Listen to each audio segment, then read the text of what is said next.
IKEA's in the house. Oh my God, y'all. Welcome to the neighborhood, baby. IKEA, man, one of those places you just get lost in it. And one of the things you do when you're lost is eat their meatballs. So we are bringing you the Swedish Meatballs, Copycat style from IKEA. We did tons of research to get this right. Our own version of Swedish Meatballs, all sorts of internet copycats, and we found the best way to get it done. The secret ingredient is the moisture. What we've got first is a sweet onion that's whole. And we're gonna take that and we're gonna grate it into a bowl. This is the great part, the grating it, you get all the moisture from the onion and more surface area. So we really get flavor and keeping those meatballs juicy so they don't dry out. Now we've got the onion in there. We've got 2 slices of white bread, the old school style white bread. If you're gluten-free, this ain't good for you. We're cutting off the crusts because the crusts are a little bit too firm. We don't need that.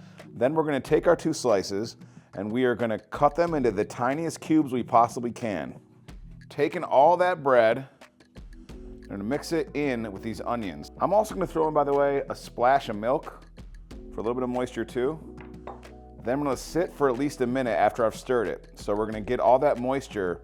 You're gonna see some of the juice from the onion juice, that's funny, right? But you're gonna get some of that onion juice mixed in with these, and this creates the binding agent, but with a lot of flavor and a lot of moisture. Because you know, some things you like hard, meatballs really aren't one of them. Let's mix this meat, y'all.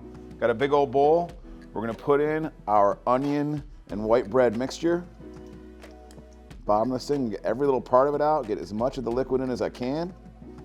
Feeling good on it. Now, the meat. We've got 10 ounces of ground pork and 10 ounces of ground beef. The pork is for the fattiness of it, which we want, a lot of that fat in there, and the beef is for the flavor. So it's not just a pork meatball, it's a beef and pork meatball. First, before I get all the other stuff in there, I'm gonna start mixing it because I wanna keep mixing it and season as we go and really distribute the flavors. We've got our bread and onion evenly mixed up in the meat. This is gonna continue to make sure we've got evenly made meatballs, which is awesome. Now come the spices. These are important. We're gonna put in a pinch of cloves. Cloves is a nice secret ingredient, and a clove looks like that. So what I did was I bought a bunch of whole cloves and mashed them up with a pestle and mortar, but you could also use wooden spoon, whatevs. I'm gonna keep hitting it with some black pepper and some salt from the Salt City, baby. And you're not gonna make these too salty, I promise. So keep adding that every time you add a spice. Speaking of flavor, the thing that makes the Swedish meatball Swedish is not the Swedish bikini team, which I wasn't a part of. I'm a part of the Swedish meatball team though, is the so-called Swedish ingredients. But I find that funny because this is allspice. And allspice, they look like little BBs right there. So I also mash these things up. So I got about a 1/4 teaspoon of that in there. The first time I really learned this years and years ago, a friend of mine, a chef friend, we were talking about Swedish meatballs. I'm like, what's the deal? Like, what makes it Swedish? They make it, he goes, it's from Sweden. I'm like, obviously. He goes, it's the spices, man. It's the spices, like allspice. Well, allspice is from Jamaica, so I don't know how that happened. Maybe someone from Jamaica was partying in Sweden and it worked out that way, but that's how the allspice somehow is a Swedish and Jamaican ingredient. But you know what? Sweden and Jamaica are both awesome. The next spice we're gonna put in there is freshly ground nutmeg. You can use dried nutmeg too, but the freshly ground puts a little bit more of a pop into it, so we go like a 1/4 teaspoon at least. Another part of the binding agent, 1 egg. Mix that all the way up until we're totally evenly mixed. You don't see any one clump of egg, all the yellow's evenly distributed, all the spices are evenly distributed. To get this all squared up, just knocking everything over here, we're gonna make our meatballs. And to make them uniform, we use an ice cream scoop. That way they're all gonna be the same size. So we scoop it out there to get our size together. Then we're gonna roll them up into a ball and then make sure we're all ready before we start frying. Now, when you go to IKEA, they're gonna be much smaller than this, probably like half the size. They also, though, I'm not saying they process their stuff, but they have to commercialize it so it's uniform at every single place, and they can just heat them up in crock pots. So this is done from scratch. You can make them smaller if you want, but these are gonna allow them to be just the perfect amount of tenderness and crispiness.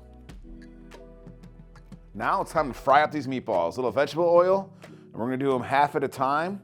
but just get them so they're crispy on the outside. Don't worry about cooking them all the way through. Meatballs are browned up. Time to make that brown gravy. And we're gonna start with a blonde roux. We got half a stick of butter. We're gonna get all melted up in here. Then 4 tablespoons of flour. And we're gonna stir it till it's really evenly mixed, and we've got this blonde color to make that blonde roux. Our roux is looking good. We've got 2 cups of beef stock. I'm gonna add about a quarter of it slowly into here.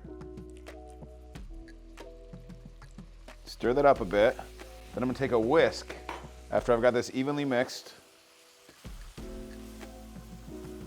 I'm gonna slowly whisk in the rest of it. This whisk is working great because I actually got it at IKEA. Now we're gonna add our meatballs back in, and we're gonna simmer this thing for 10 to 15 minutes. The meatballs are gonna cook through. We're gonna get more of the beef flavor into the gravy too. Yeah, our meatballs are looking great. Now we're gonna add in a half cup of cream, drizzled throughout, and stir it up and let it simmer for another 2 minutes until it starts to lighten in color. You get all the cream evenly mixed in. IKEA meatballs are looking right, y'all. I'm gonna get as much of this gravy in there as we can. Steaming meatballs looking fantastic. I'm gonna top it with some fresh parsley. The green just looks great on it. Man, it looks good. I left myself a special one in here too that I can just get right at. Yeah. IKEA Swedish meatball. Awesome.